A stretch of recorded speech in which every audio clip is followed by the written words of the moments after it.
Well, hello. Welcome from Australia. So I'm here, and it's interesting. I'm enjoying it so far. And I think the most striking thing about Australia that I've learned so far is that all of my concerns about the very dangerous wildlife were unfounded. Unfounded. So far, I have seen nothing that in any way wishes to kill me or maim me or abduct me for medical experiments or anything like that. It's been very chill. Let me tell you, so far, all of the animals that I have so far come across.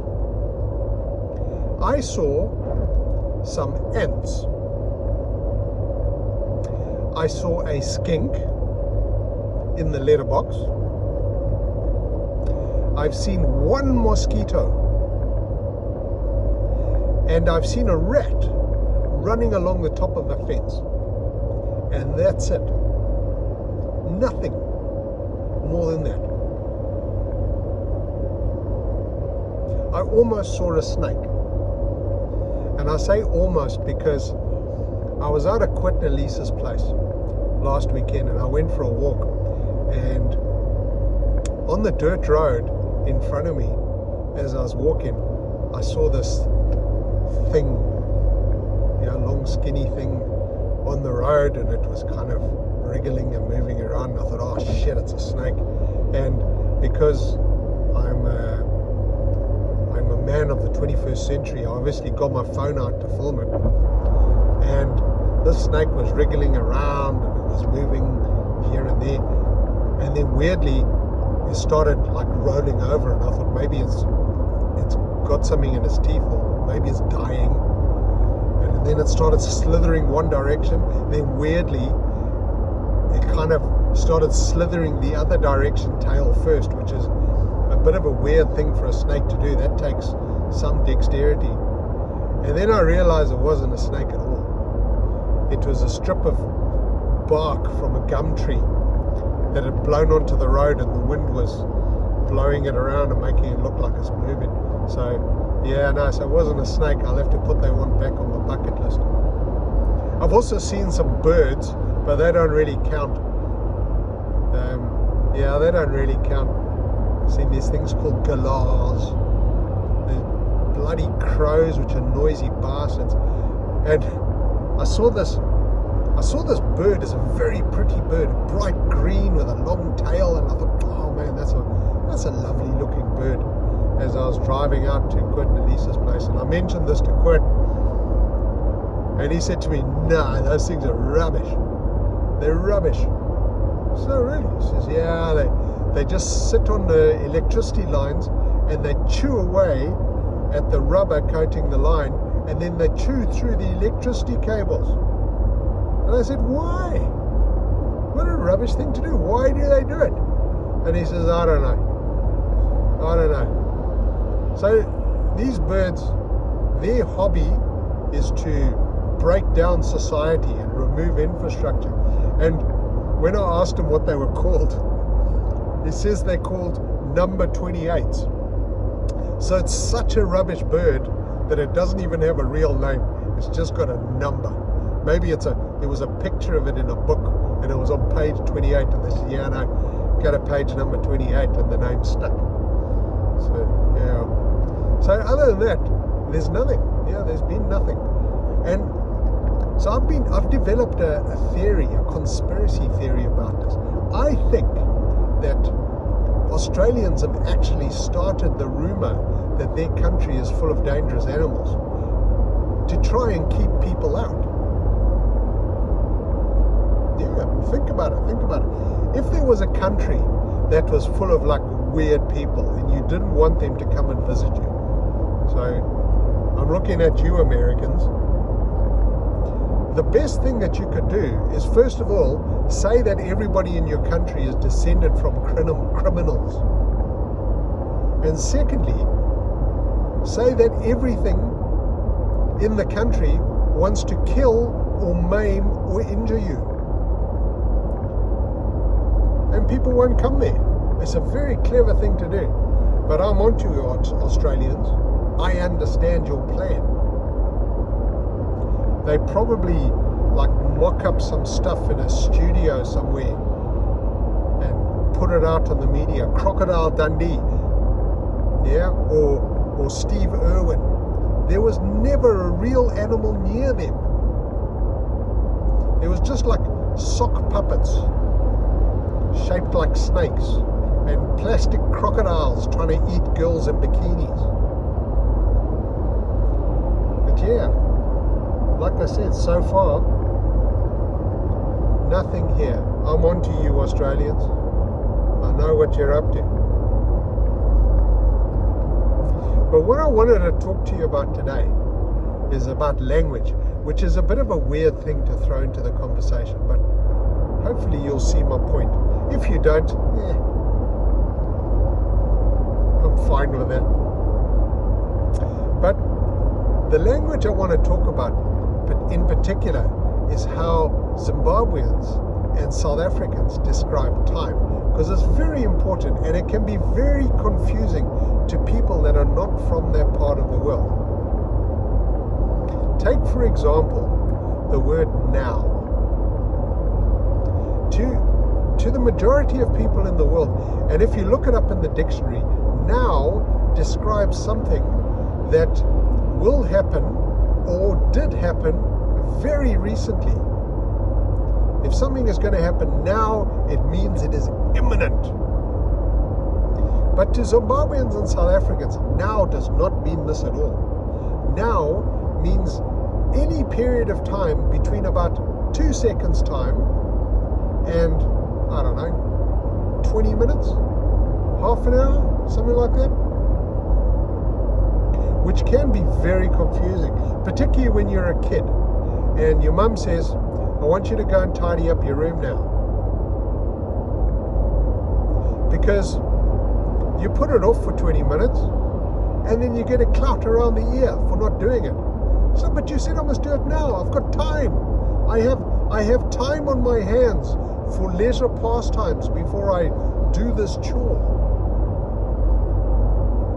So, to make it easier, they've come up with a system where the more imminently that you want something to happen determines how many times you say the word now. So, for example, I'll see you now